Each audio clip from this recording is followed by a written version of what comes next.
Swedish pancakes hot off the griddle in Millbrae. The lingonberry butter starts oozing and dripping all over. Korean short ribs with a showstopper of a topping in San Francisco. It's dinner and a show. And a savory slow-cooked shawarma with all the fixins in Oakland. You get this explosion of flavor. You've got to try this. Hi, I'm Leslie Sabraco. Welcome to Check Please Bay Area's new spin-off, You Gotta Try This. We have 3 guests. Each one recommends one dish that they can't get enough of, and the other 2 go check them out to see what they think. Along the way, we take a deep dive into the stories behind those dishes, learning the special ingredients and techniques that make them so delicious. Joining me virtually at the Check Please table are SFO private terminal worker Janet Monahan, nonprofit executive director Shaun Tai, and marketing consultant Jenny Kirk. Let's get things started with the most important meal of the day, breakfast. Janet's go-to spot has been serving up her childhood favorite Swedish pancakes for more than 60 years. Located on the peninsula on El Camino Real, it's the historic Millbrae Pancake House.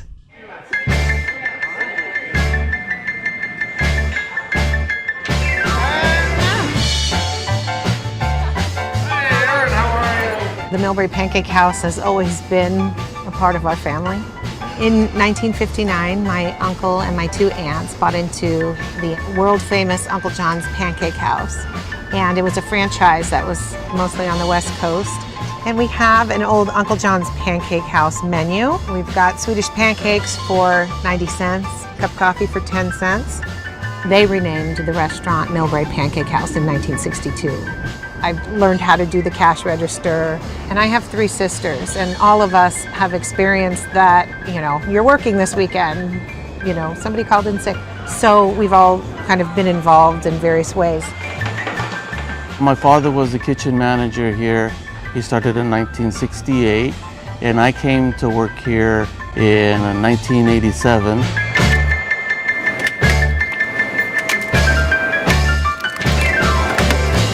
I'm not really much of a breakfast eater because I don't like eggs. Maybe it's because I crack so many, I don't know. Swedish pancakes is the reason to come here. The Swedish pancakes are a specialty here. It's very popular. People come from all over just to try them. It's a very simple recipe. It's basically you're taking powdered sugar and eggs and you're whipping it up into a froth. And then you add your liquids, and then you add your flour, and the final ingredient was you can't give up the secret. There's only a few people that know this recipe. We hide it in a vault, and only 2 people make this batter here, and it's made daily. So that's all I can say. Well, some people like to just let their butter melt on them. Other people roll them. They just chow them down. We go through so many, so every once in a while I'll stop and I'll watch people eating, and it's incredible how you see their face light up. What's this? My sisters and I, we talk after work. Who'd you see today?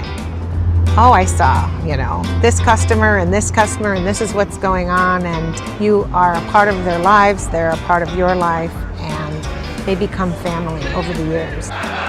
There's not much we've changed. And my Aunt Marie would come in, sit in a booth, and she'd look around and she'd say, don't change anything. People don't like change. And I understand what she means. You gotta tread lightly. People want what they want, and we're here to keep it that way, Hey, babe. Hooray! So Janet, this place has been in business for 60 years. How did you discover it, and why is your dish so special? Oh, Leslie, I've been going there since I was a little girl. It's actually older than I am, which I can't say that about many restaurants. It's just fantastic. And you have memories of going with your father, don't you? Always. My dad went almost every day to Millbrae Pancake House. No. When he retired. My dad lived till 98, so do the math. Every single day till he was 98 years old.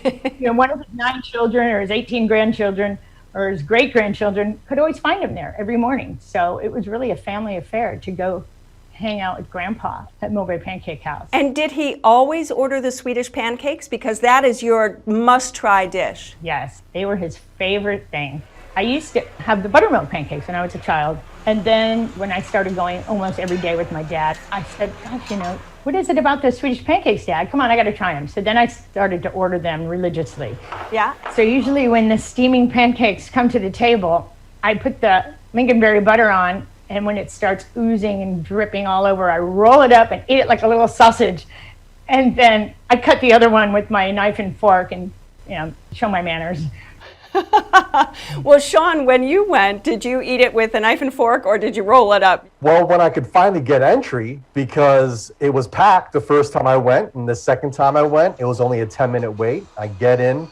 I've never had these pancakes before. They're very thin, and I just went right at it. I threw that spread on top, put it all over, put some syrup on top, and I ate it with the fork and knife. Mm-hmm. I also used a fork and knife. I agree, it was incredibly delicious. The texture and the consistency of the thin crepes, I think, was really well done. It can be very difficult to master. And then when you added that sweet and tart butter on top and it just melted in, it really was like a really lovely, warm, comforting breakfast. And I could definitely understand why it's so popular and been such a staple in the area and a place where families and generations would go over and over and over again. But Janet, is there a favorite in addition to the Swedish pancakes? I love everything. There's so many different pancakes. There's the Hawaiian pancake with the coconut and the pineapple. There's the chocolate pancakes. There's apple pancakes. There's every kind of pancake under the sun. But I do love the omelets. The California omelet's my favorite. It has a giant half of avocado on top and crispy bacon chunks and tomato, and it's lovely. And you can also get the hot chocolate. I know that's a favorite. Yes, the hot chocolate is every kid's favorite because it comes with this much whipped cream on top. Well, we know Janet would go back for this dish and has over many years. Shaun, what about you? Yeah, absolutely. And I'm always a sucker for experience, and this was a great experience. On top of all of that, they have on-the-house soda water. Throw a little lemon in that, and it was perfect. So I loved it. I'm definitely going back. Now, Jenny, would you go back for this dish? I live in the city. I think if I lived on the peninsula, it would definitely be my go-to place for brunch on the weekends. Mm-hmm. Absolutely. So I would highly recommend.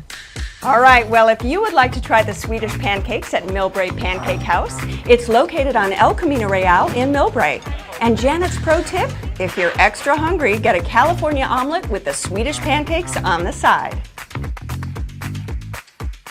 If you haven't tried Korean kalbajim yet, there's a good chance you've seen someone else eating it on Instagram.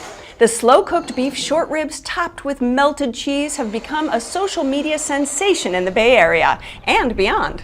In San Francisco's Japantown, it's Daeho.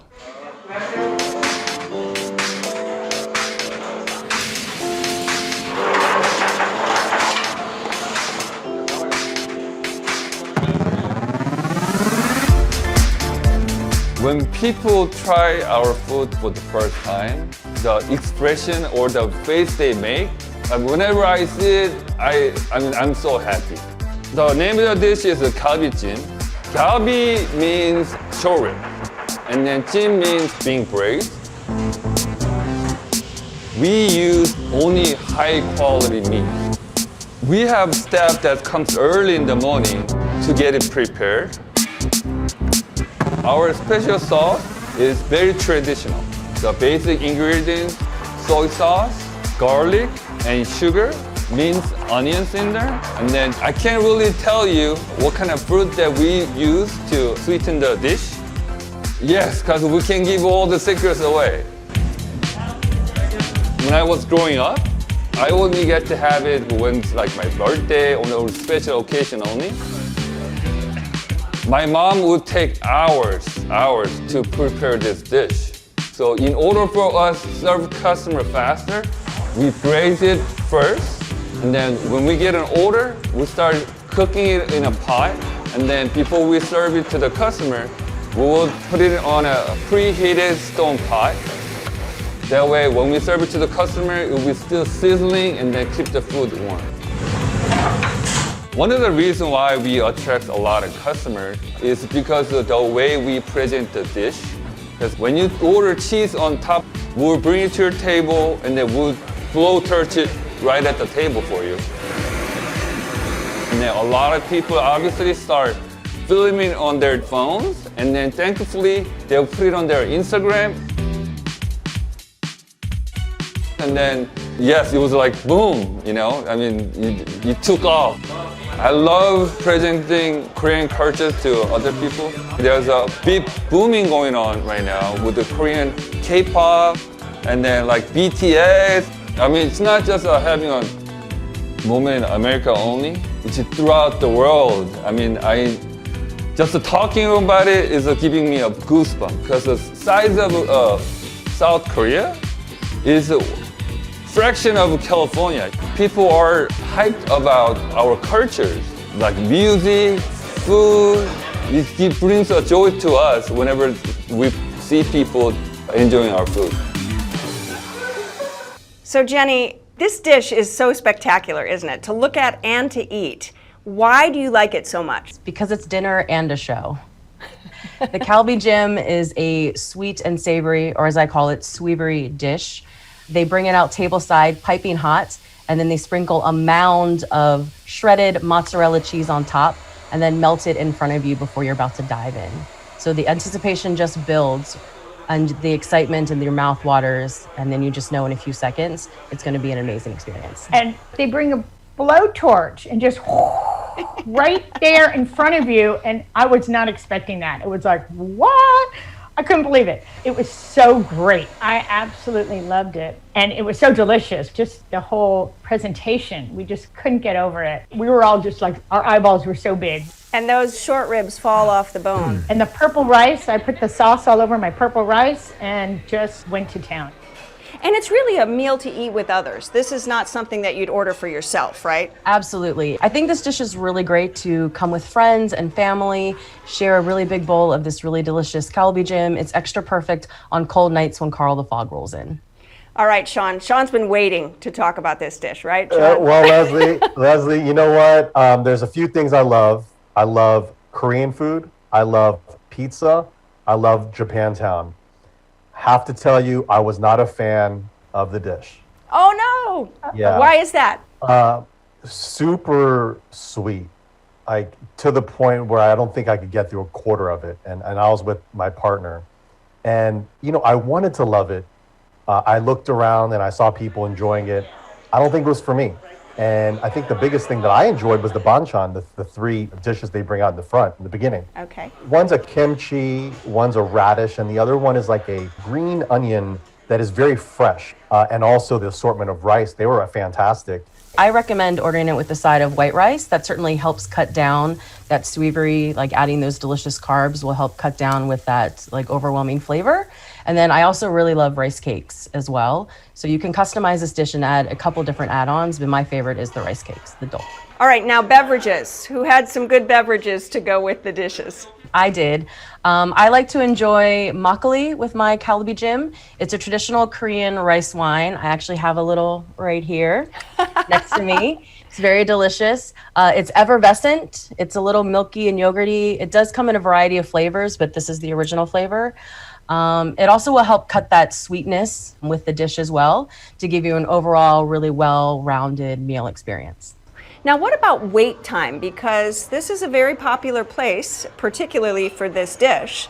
Did you have to wait, Janet? Well, we did, but we put our name in on the Yelp app. You can do that from your home, and it said we were 3 of 23, so we knew to head back and get in there for our time. But there is an iPad right when you walk in. You put yourself on a list, and it's a pretty long list, so you want to pack your patience. All right, well, if you would like to try the kalbi jim at Daeho, the original location is on Post Street in San Francisco, and you can check their Instagram page for additional locations. Now, Jenny's pro tip is to add the rice cakes and to get there early to avoid the wait. Our guest's meaty love affair continues with Shaun's favorite takeout staple, a savory lamb and beef shawarma bowl that he says got him through the pandemic. It's made fresh every day in downtown Oakland at Falafel Boy.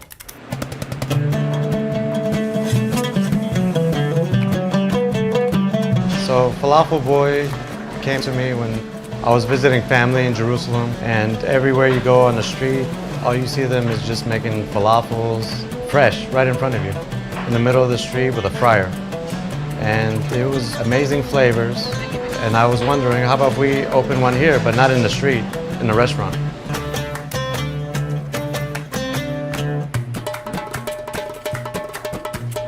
most recipes are traditional, but some recipes I add a little kick to it, just change the flavor profile, that what people like in the Bay Area.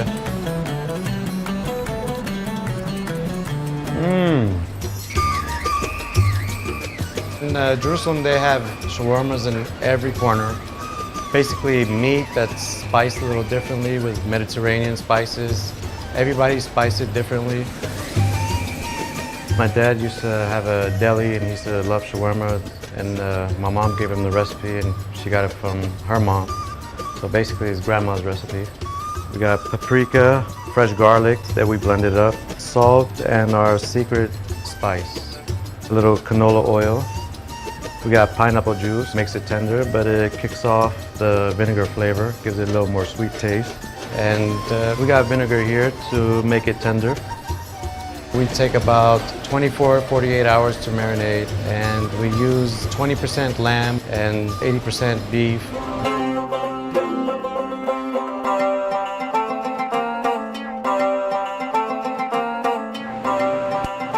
Our heat source is a lot different. We use lava rocks.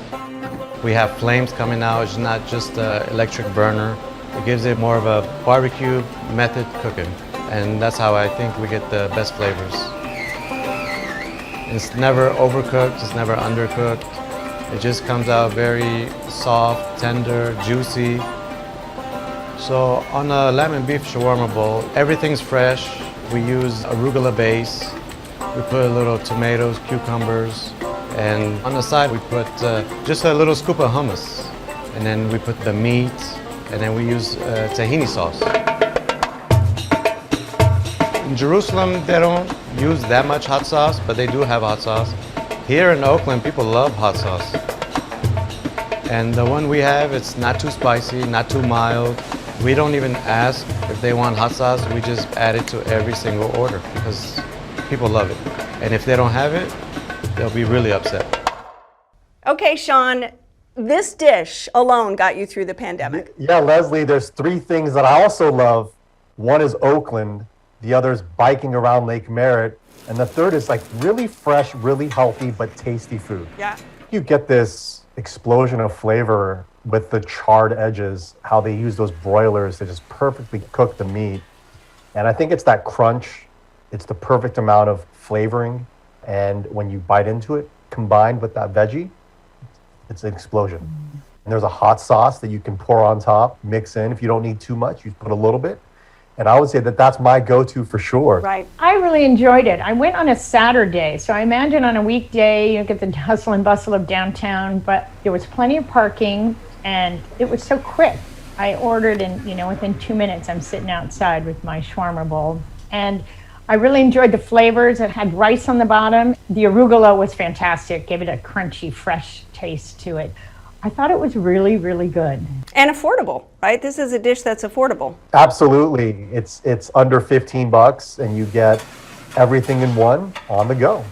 All right, Jenny, what about you? Did you enjoy this dish? It wasn't my favorite. Okay. I actually found it to be a little bland if you took out the hummus.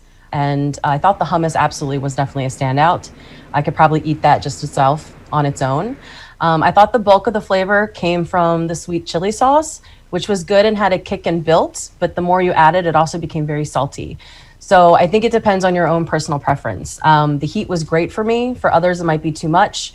The salt was a little too salty for me, but again, for others, obviously, people are loving it. And it's very easy to get to. It's like a block or two off of BART. And in terms of waiting, what was the wait time for you guys? Was it in and out? Mine was incredibly fast. We walked in, everyone there is incredibly lovely. My friend and I ordered 2 different shawarma bowls and, enjoyed it outside in the Oakland sun. So even though you weren't enamored with this dish, would you go back to Falafel Boy in general for hummus and other things? I would for sure go back for that hummus. Right. That texture was incredible. And you don't have to get it as a bowl, but it also comes as a wrap. It does. And the reason why I love the bowl is for those that are carb conscious. They might be on a keto diet, and it's a great kind of alternative to getting that wrap. Okay. If you want to try the shawarma, Falafel Boy is located on Franklin Street in Oakland.